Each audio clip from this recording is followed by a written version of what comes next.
Right now, New Jersey Governor Phil Murphy and state officials are holding a briefing on today's winter storm and how they're going to handle the traffic conditions. Let's listen in. We've been on a bunch of the interstates today. We were on the Parkway once, 195 a couple of times, 295 a couple of times, the Turnpike. So we've been out there seeing this with our own eyes. For those who did venture out to work today, the afternoon commute, and this is probably the most important message we can deliver, the afternoon commute will likely be a slow slog, as roads will remain slick with any residual ice and freezing rain.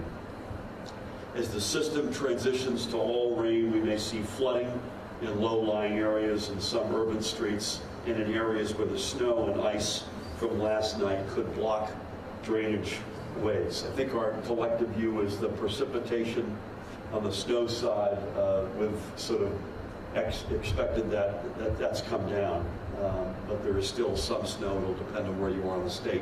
In particular, I think still the northwestern part of the state will see more of it. We continue to urge everybody to please take it slow and to proceed with caution. Pay close attention to any speed restrictions that remain in effect. And if you do need to go out, especially later today or tonight, please be alert for wet areas which could freeze over. Ice is our probably overriding collective concern. Overnight and into today, and Andrew can give you more color, more than 2,000 pieces of Department of Transportation equipment were out on the highways, in addition to the county and local crews who were out. We thank them all for their hard work, as we do the state troopers and local police and first responders who stood ready to assist motorists and residents throughout the night and into this morning. As you likely know, I've ordered all state offices closed for today. The state of emergency also remains in effect for the entire state. This declaration was made, as I mentioned earlier, to allow us more quickly and efficiently deploy manpower and equipment on an as-needed basis. This declaration will remain in effect until we feel that we can safely lift it. And as I mentioned earlier, it had the added benefit of keeping down the traffic on our roads. The commercial truck restriction currently remains in effect on all highways in the state, with the exception of the Turnpike, the Garden State Parkway from 105 and below, and the Atlantic City Expressway. Colonel Callahan and his team will make the decision as to when this restriction will also be lifted.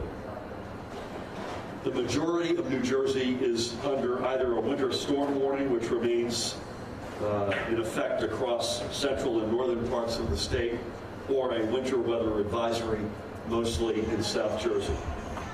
Thankfully, we have seen only isolated power outages. Grace will address this in a minute in relation to the storm. But obviously, we're not entirely out of the woods yet, so I remind everybody, particularly with the eventuality, almost certainly, of ice impacting a lot of the state. I remind everyone, if they do experience a blackout, please call it in to your electric company. Don't assume your neighbor did. And certainly, if you have a down power line in your midst, don't go near it. We had a couple of fatalities in storms last winter. And call that into your electric company as well immediately. Visit ready.nj.gov for any storm updates from New Jersey's Office of Emergency Management, as well as important power outage safety instructions and winter storm preparedness guidance. Bless you. Although we've gotten through the morning mostly unscathed, there is still some wintry weather ahead of us. Let there be no doubt. You can just look out these windows and see it, both this afternoon and this evening before this turns to rain.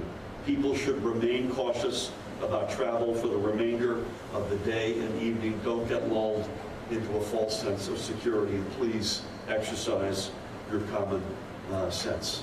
With that, I'd like to turn it over to Colonel Pat. Pat, thank you, sir. Good morning, everybody. From a state police perspective, the roads have been a bit dicey this morning. We've had about 100 motor vehicle accidents, about 200 motorists. And I just would echo the governor's remarks with regards to using an abundance of caution while out there. It really never ceases to amaze me sometimes that those in SUVs with four-wheel drive, these type of road conditions, four-wheel drive really doesn't serve us all that well. So just let DOT plow trains where they are plowing up north, and those spreaders go out there and do their job. Again, 100 accidents. The travel ban that we put in place at midnight last night with regard to commercial vehicles, we did notice that there were a few that did not pay attention to that, including one that was in an accident as we made our way to the STEM C here. So we do that for a reason. We do that, although we sometimes may take heat over it with regard to commerce, but really at the end of the day, our responsibility is to the motoring public and to the safety and well-being of people throughout the state, whether you live here or whether you're traveling through it. That's why those decisions are made, and I don't think my governor, or our governor, myself, or anyone up here will ever apologize for having the welfare of those coming in and out of New Jersey in mind. So the afternoon, I do believe, according to the National Weather Service, is going to give us a little bit of angst. But I ask that everybody, if you have to be out, pay attention to the reduced speed limits and make sure you get from point A to B safely. Thanks, Pat. We witnessed with our own eyes, in fact, one of those commercial vehicles that ignored the ban and paid a price by getting into an accident. So thank you for that. With that, let me ask Assistant Commissioner Andrew Tunner to come up and give us a little bit of a DOT update. Andrew, thanks for all your good work. Thank you, Governor. Good morning. As the Governor mentioned, this morning's commute was relatively smooth and saw less traffic volumes than normal. Many people seem to make adjustments in their travel plans due to the expected wintry weather, and we thank you. As most people know, there were two parts to this winter system starting on Sunday evening. So the transportation agencies have been activated at various readiness levels since Sunday night. Since early this morning, the NJDOT, the Turnpike Administration, and the South Jersey Transportation Authority had over 2,000 pieces of equipment deployed to deal with today's weather. We also have over 72 towing assets pre-positioned on our interstate highway system to help remove motorists from travel lanes so that our plows and spreaders can keep moving.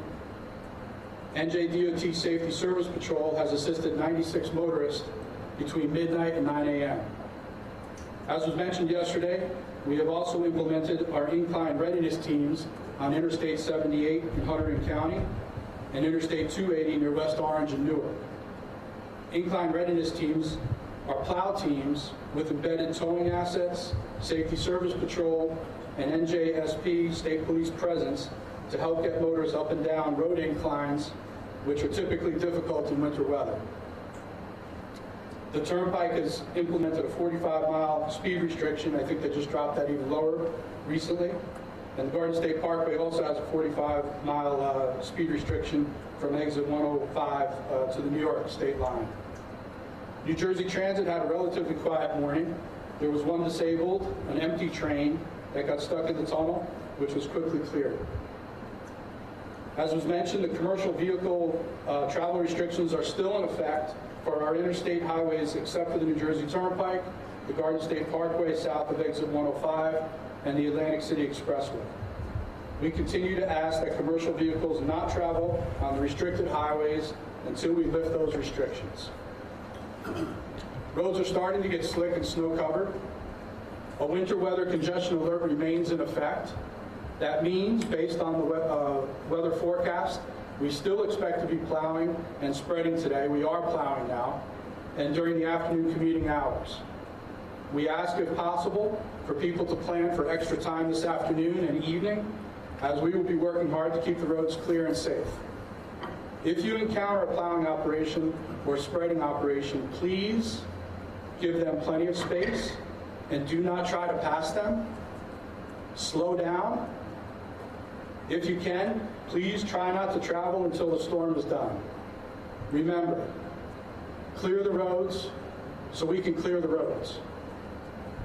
As the governor mentioned, there is still a good amount of winter weather expected this afternoon and evening, especially in the northwest part of the state, until it turns to rain. We will stay activated and are ready to deal with whatever snow and ice will develop. Again, on behalf of the Commissioner, we want to thank the public for heeding the warnings and giving us the time and space to do our work. it is helping.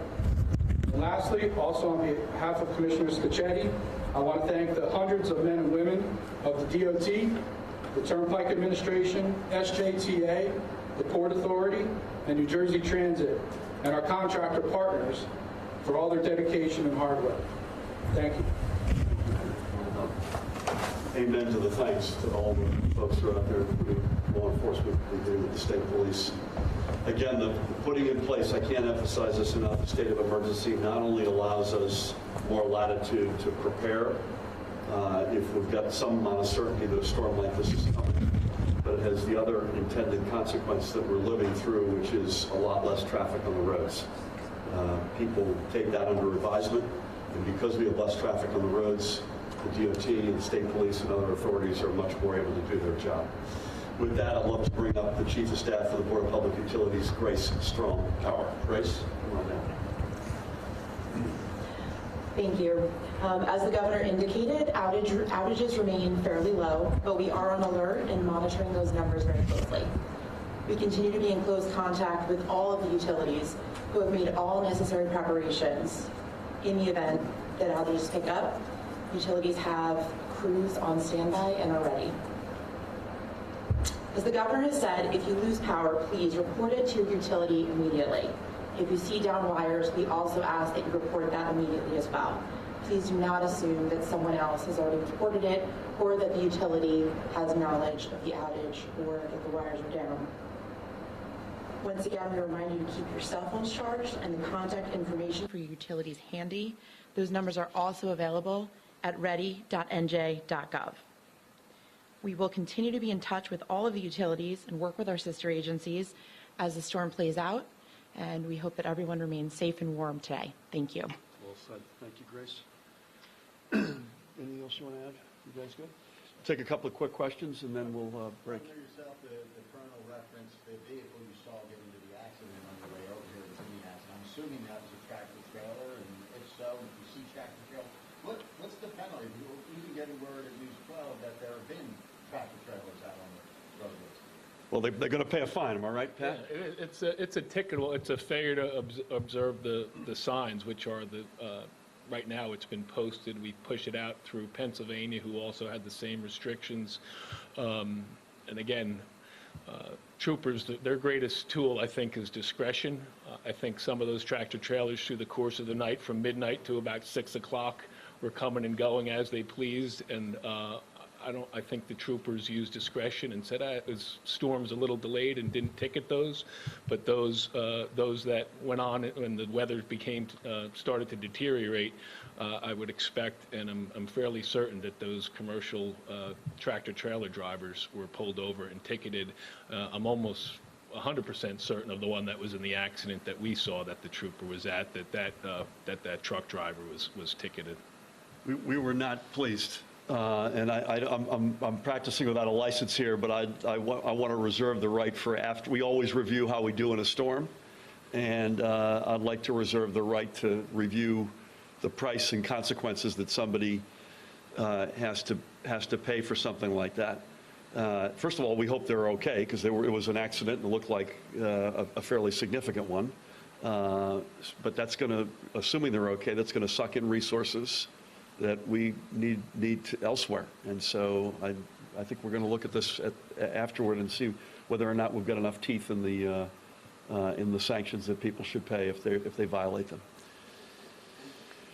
Michael and then David. Where was that accident, Colonel, and what happened? It was on 295. 295 at exit 60. It looked like a one vehicle, right? Yeah, and I can follow up with the trooper that investigated it if you need anything later this afternoon. David. I have a two-parter, Governor. No, my lord, this will be the first time. I'm getting over the hat here, so bear with me.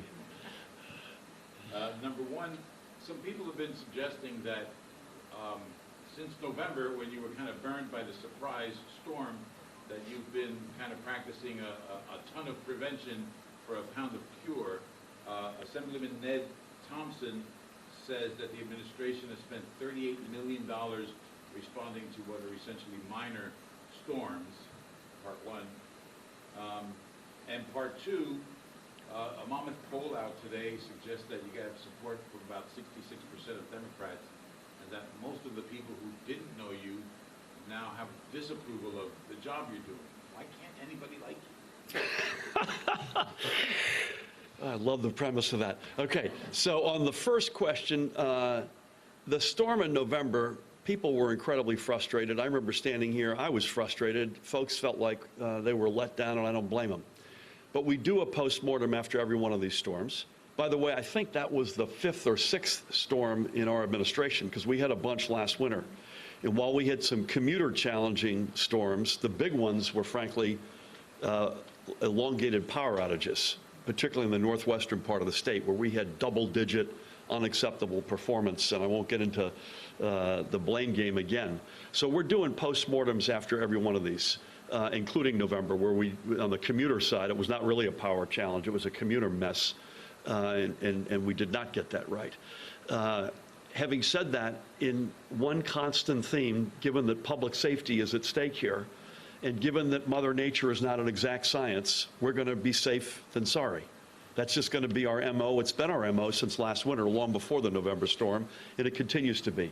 So we had a lot of we don't make these decisions lightly when you put a state of emergency in place. National Weather Service, Pat is going to get a second home in their building before long here. We are deeply embedded with forecasting, multiple agencies in government.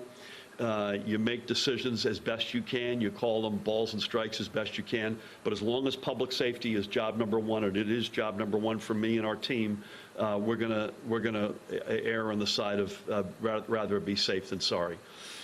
I can't speak to the Monmouth poll, but we don't run our government based on polling. So whatever it says, good or bad, whether it's really good or challenging or somewhere in between, we try to call balls and strikes to do what we were sent here to do, and you've heard me say 1,000 times, to build a stronger and fairer New Jersey that works for everybody. And that's the job we're going to continue to do regardless of what the polling says. I'll look forward to reading it at some point. Well, it says that they like the minimum wage increase. That's great. That's good to hear. That's a good piece of news. We believe that minimum wage contributes both to a stronger and a fairer New Jersey. That's a 2-for-1 shot, and I'm honored that we were able to get that done. Anybody else? So I'm going to practice without a license on this one as well for my colleague Dan Bryan. We will be communicating with you clearly. I'm just not sure exactly how. We have a state of emergency still in place. We have a commercial vehicle restriction still in place. We got our guess is a fairly ugly commute in front of us this afternoon. I hope we don't have power issues. The good news is high winds are not forecasted, and that's a good thing, but ice will be among us both in commuting and potentially in power challenges. So bear with us. We'll try to figure out the best way to communicate any moves that we may make. Again, everybody, please stay safe if possible. Stay home and go to ready.nj.gov if you've got any questions. Many thanks all. Thank you, Grace. We've been listening to New Jersey Governor Phil Murphy and state officials update us on conditions as the winter storm heads into our area. We're going to continue to watch this storm and bring you the latest updates. Right now, we're taking a quick break. Stay with us.